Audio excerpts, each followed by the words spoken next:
Ano, i-reveal na ba natin kung tingin natin pang ilan ang Ateneo this season? Tingin mo? Mamaya na. Ano bang worst case mo muna sa Ateneo? Ano na natin? Try na natin. Okay. So, worst case ng Ateneo for me, I think it's gonna be number 3 or third seed. Best case scenario, number 1. Coach Tab pa rin yan, malay mo, di ba? Google natin tayo. Pero worst case na number 3, best case number 1 for you, Boss Bay. Yeah. Best case champion.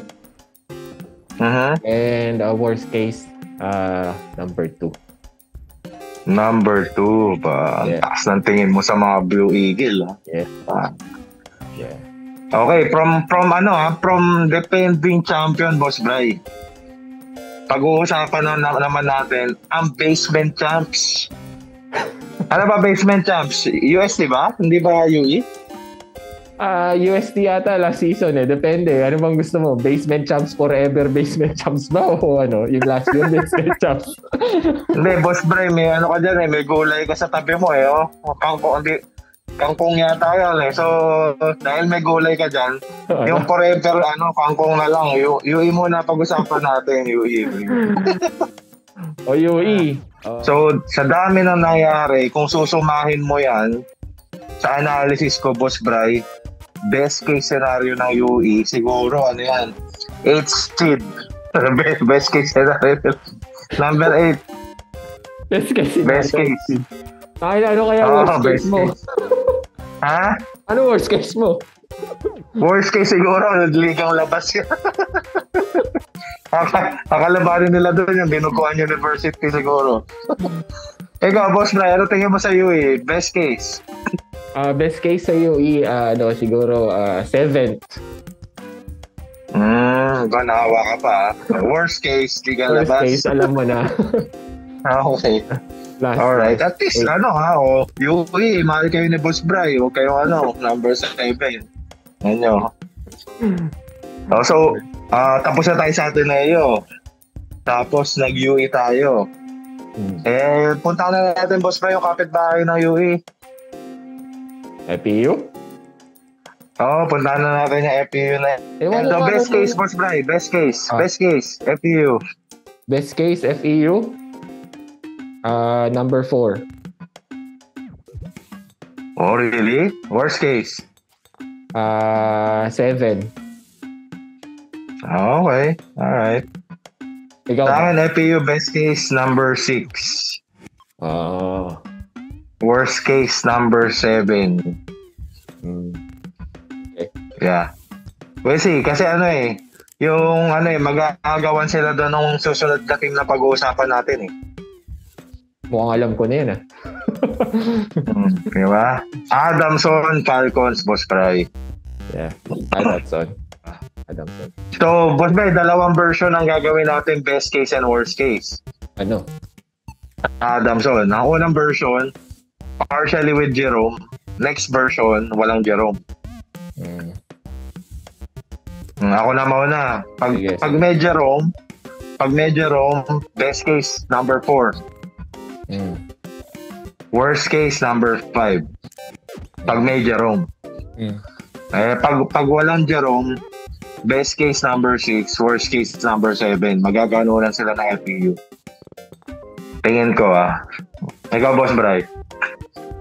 Ako, kung may Jerome, best case, number 5. Mukhang mahirapan pa rin talaga sila makapasok kahit may Jerome. Kahit may Jerome. Worst case? 6. With Jerome? Yeah, with Jerome. Pero kung walang Jerome, 6 or 7 yan. Yeah, 6 or 7. Tapos pagka walang Jerome, 6 or 7. Okay, so isang spot lang ang difference. Okay, isang spot lang. Yeah. Hindi masyadong drastic. So, based lang sa alam natin, based sa coach, at based sa alam natin maglalaro pa yung point guard nila, ano yung tingin mong best case at worst case ng UST this season, Boss Bray? Okay. Kasi yan, Nick Caballero's team yan. Siya pa rin yung gagawa dyan. Pero alam mong siya lang ang gagawa dyan. Siguro second yan si Faye. Kung ano. Best case, number 7. Worst case? Number 8. Yeah. Oh, okay.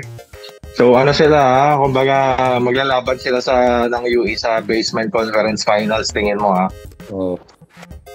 Ikaw ba? So ang best case nila, isang case ng SMB. Hindi kasi sila under na sila ng San Miguel Corporation, di ba, Boss Brian? Napak na nando na si Longhair, no? Longhair, papak. Oo, Boss Longhair, dapat mapakalbo rin siya, no? Oh, unfair. Dapat per season ni Boss Pido, I think number 5 siguro best case scenario. Wow. And the worst case scenario number 6. Somewhere there.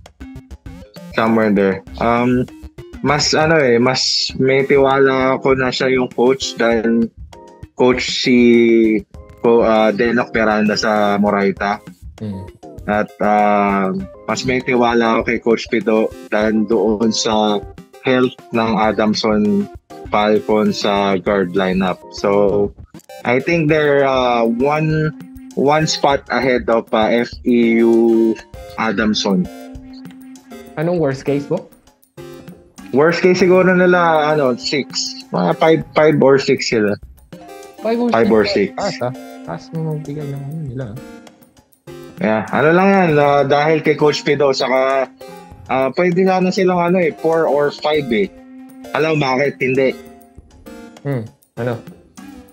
Ayoko na lang mag-talk. Alam mo na. So, nabanggit ko na. Pero, yun nga, from UST na binabaha, tapos pinag-usapan na natin yung green eh. Punta na tayo sa green. Yeah. Ang green na mataas ang expectation natin dyan sa Lasal. So, best case, Boss Brian, Lasal, best case, worst case? Best case, champion. And worst case? Runner-up, first runner-up. Number 2. Ba. Sa akin, rin, yun din. Best case, worst case, champion. Worst case, first runner-up. Yan na lang din. Yan ang tingin ko dyan. And I think the team that could beat De La Salle is gonna be Ateneo. Kung may makakatalo sa kanila. Kasi it's gonna be a highly emotional game. Yeah. Hindi na masyadong come in play yung nila yung dominating na roster Diba? Talagang yung puso yung labanan na nun. Tapos may tabal dun sa kabila. Although, Tinalo nila yun sa Kadayawan Ateneo. Yung Ateneo. Hindi ba? Oo, Kadayawan yun. Iba yung UAP. Hindi. Kasi medyo si Evan nun May nanonood kasi nun. May may pusa. May pusa. Nasa Davao yun di ba? Oo nga, no. Kaya magulat ka, Boss Bry, mamaya sa sapatos ni Evanelli, alam mo yung tatak. Ano? KD. Malay mo, Boss Bry, mag-endorse pa yun ng KD na sapatos, di ba? KD. Di ba? Yeah. Galing ko, no? Yeah. Bahala na sila kung ano iniisip nila. Oo nga, baka matukang tayo dito. Ate, ikaw, safe ka dyan, layo mo. At dito, so UST De La Salle tapos na. Ano pa ba? Dalawa na lang natitira ng team. Okay, sige, NU muna. So, Boss Fry, best case, worst case, NU Bulldogs. Season 86. Ano yan? Number 4 is the best case. Number 6 ang worst ng NU. Number 6, ha? Eto, Boss Bryce, sila lang yung team na wala akong best case and worst case. Ano mo? Number 4 sila. No, Matic na. Naka-stay na doon. Matic. Matic yan. Tingin ko Number 4 sila. Tapos, tawag dito, pwede sila makabulag sa Final Four ng isang game against De La Salle, I think. Saka, Tapos, Boss Bry, next team na. ano na ba? Last team? UP. Tama ba? Yung sister team ng JRU. UP na. Universidad na UP na madaming haters. Bakit maraming haters sa UP? Aba, ang daming pinagkukuha, Brad. Inubos na ng player. Ako, umabot na ata ng Team D yung nila. That's the only problem. So, ako na mauna for UP Fighting Maroons. UP, best case scenario, number 2. Worst case scenario, number 3. And at the end of the season, sila yung masasabi kong team na kahit hindi ko ilagay sa number 1, they could still win a championship and steal it from Ateneo or La Salle dahil sa sobrang loaded nilang lineup. Ikaw, Boss Bry? Almost the same tayo.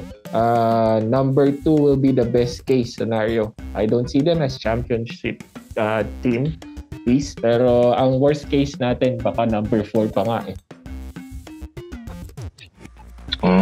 Number 4. So, NU would be number 3, do you think? Pwede. Pero alam kong best case is number 4 lang sa NU. Pero pwede kasi tumalon eh. Okay. So, dahil dyan, Boss Bry, okay, final